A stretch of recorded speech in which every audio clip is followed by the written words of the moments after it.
Çegep kaptı ömür yerimi, sokuluptu turmuşnun temi.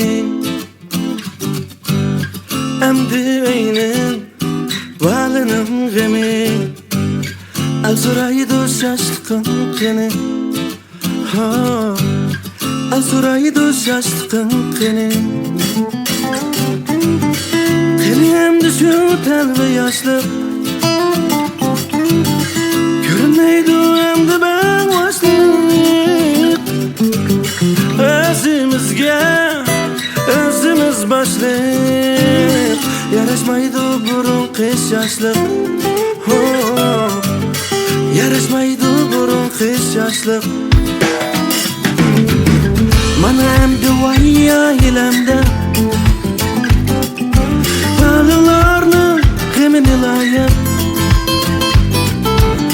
Başka gelse eğer külpetler, berdiğen bu berdaşlık.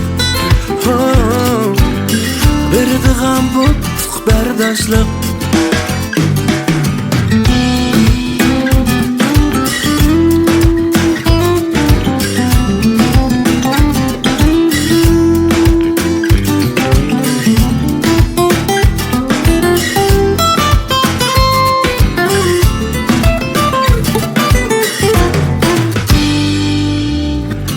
Tecrübelik bu kaldık emdi,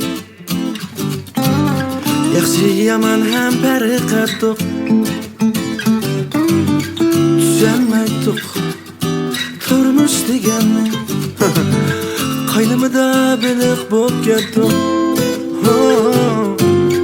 Qaynımıda bilik bop ketdik. Ata-ana qadriga yetdik, güdeklikni yeniden ketdik.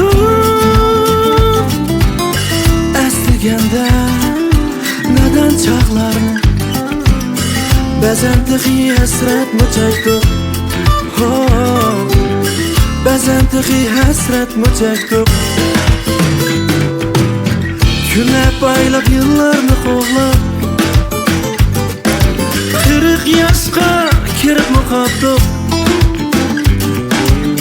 Ketsiz idik ah şu çağlarda, heveslerden kılıla kaptık. Heveslerden kılıla kaptık. Bir çağlarda çoğun bulsak dektik, çoğun buluşunun gemini yektik. İnsan degen acep genemdi, balılıkның qadriga yetdik. Balılıkның qadriga yetdik. Balılıkның qadriga yetdik.